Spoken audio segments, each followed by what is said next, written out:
Well, hello my friends. I know you've probably seen me for the second time this evening, but you know what?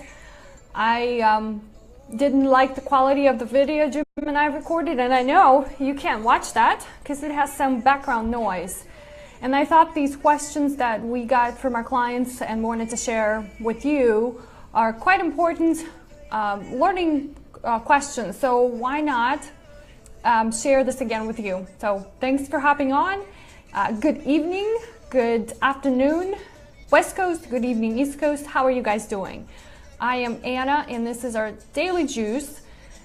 Usually we don't do questions, but I thought something different this time. So I'm sorry that Jim can't hop on. You know, we have to figure out our technology. And so when it works, it's wonderful. When it doesn't, you kind of have to fight it a little bit. I am playing the same song in the background. You know, it's interesting. I heard something on the radio the other day that this song had been at the top of the charts for like the whole summer. Like, this is one of the most played songs ever. It is kind of played on every radio, but I like it. It's a nice dancing song. So, okay, when you jump on here and you join me, let me know by saying hello. Type something in chat. It's only nice to see what's going on. Hi, Alex. Thanks for hopping on. That's the only way I know you here. Also, if you find this helpful, please share it out. But I'm going to dive into the questions in just a few seconds here. How you doing, Alex? I hope you're having a great Saturday. Okay, so, and my sound should be coming through pretty good. All right, questions that I wanted to discuss with you, and you are welcome to ask follow-up ones. I had, and this is typical, but the question reads is, should I refinance my mortgage? And my current rate is 4.75%. And this is a question for someone who has a balance of about $90,000. So I'll give you just a little bit of a background. And they're getting closer to retirement. Now, I think I want to talk about this question from the standpoint of, doesn't matter where you are in your life phase, whether you're retiring or starting out. Hi, Jim. But the question with refinancing any debt, the first thing you have to understand is what kind of rate are you going to get? 4.75% sounds pretty reasonable, but I think if we shop around, and it depends on what kind of credit score you have. We talked about this. Hi, Jim. Drive safely. I'm sorry I can't have you here for technology reasons, but I know you're here in spirit and on, on the live stream. Bankrate.com. Yes, thank you very much. You already know my answers. How come? All right, so shopping around for an interest rate, obviously you can ask your local mortgage broker.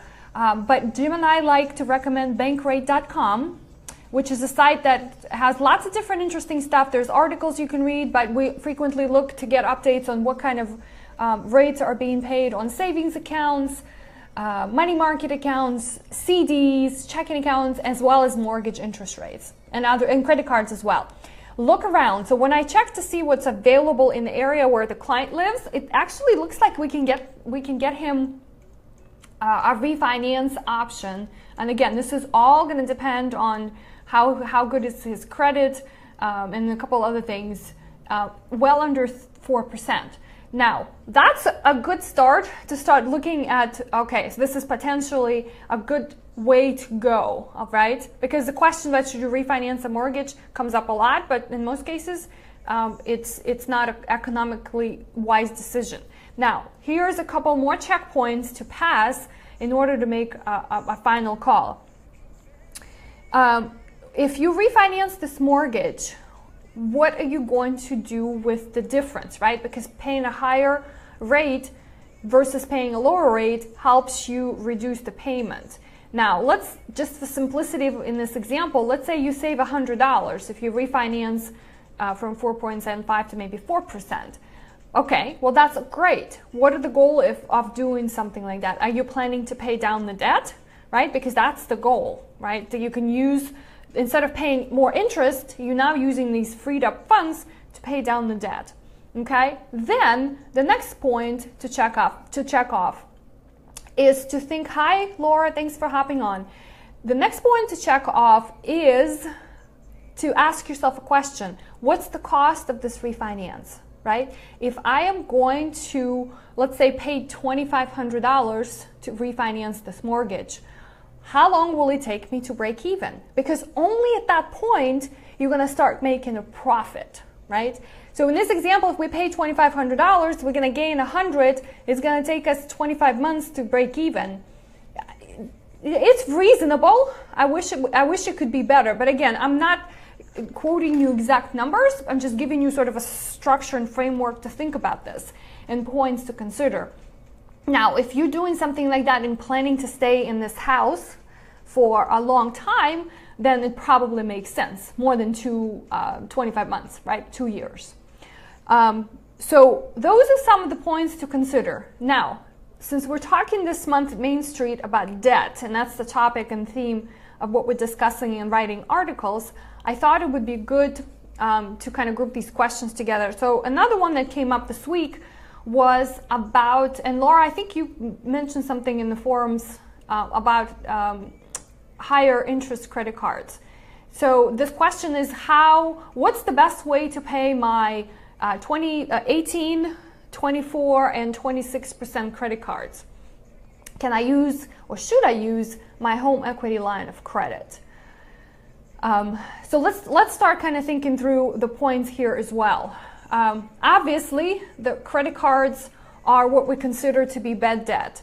So as Jim was recommending earlier, and when we were doing the video, is that let's look, before we dive into like the strategy of what makes the most sense, let's look at what the underlying causes of actually this debt appearing there in the first place. Because if we can kind of treat the problem by identifying what the cause is, then we can definitely come up with solutions and strategies of how to address it.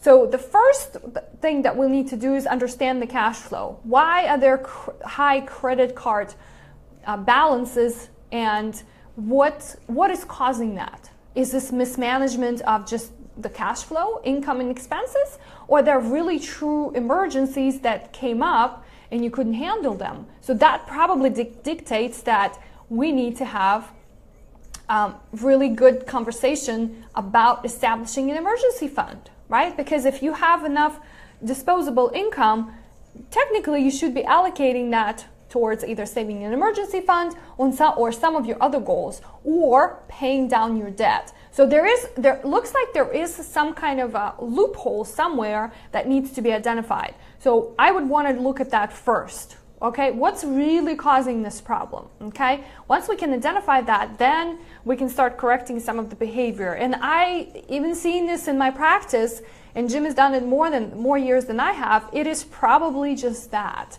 right? So higher credit card debts are a result of that behavior, right? Because we can come up with really good strategy right now, but if you're going to defer to doing what you've done before, and you're going to turn around and rack up more credit card debt, then what's the point of discussion? Okay, so that's number one. What's really causing that? Number two, home equity line of credit is a good option, right? Because generally, if you have one in place, right, or if you have already a line that has a balance on it, see what other options you have. Do you have more room to consolidate the higher interest credit cards? Because home equity line of credit probably would be in the 3 to 4% range versus 18-26% for credit card.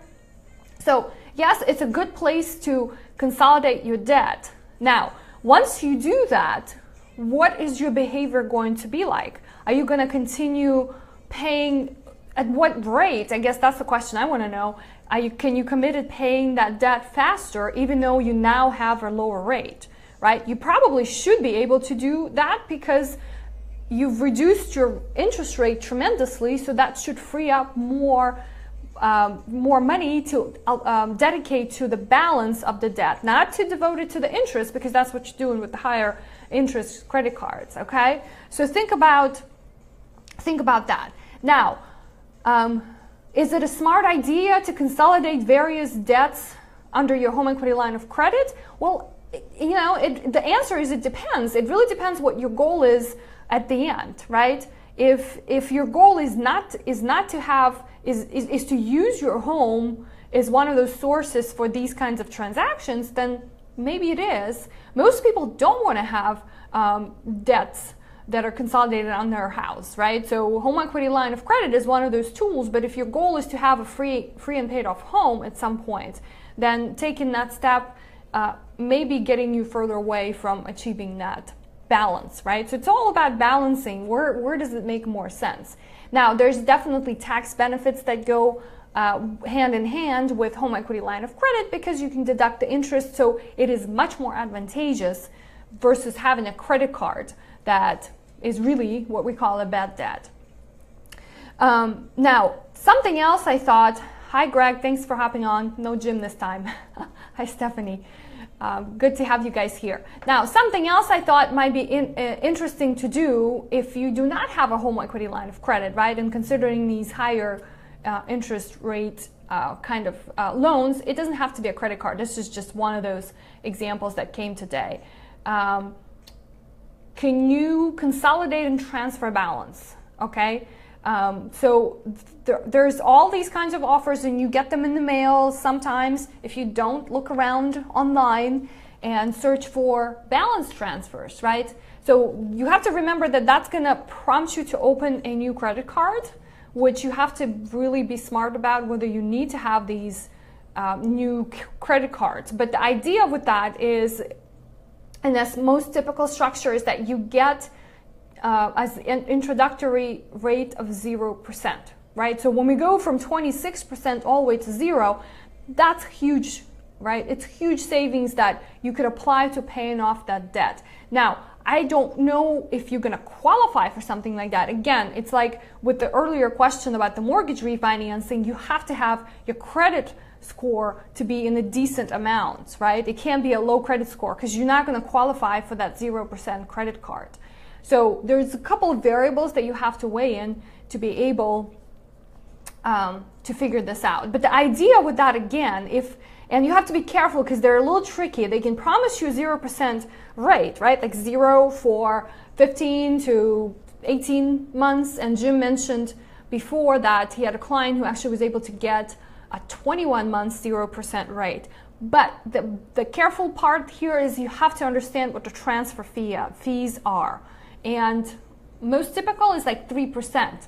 So at the end of the day, you actually are paying 3% on that debt, but you have to pay that up front.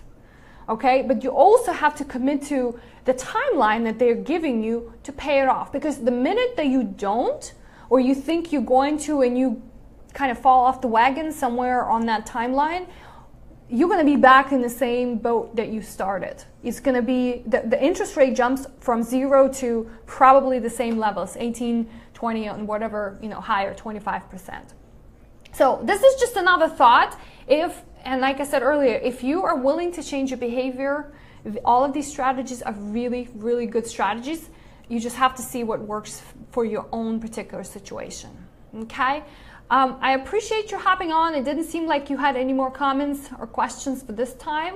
I hope you found this useful to kind of have a little more open discussion with the Q&A. And once we get our technology figured out, I could have more people come and join me. You don't have to hear it from just me, but I like doing it. So you guys have a good Saturday wherever you are, and let's connect tomorrow. This was Daily Juice, and have a good night.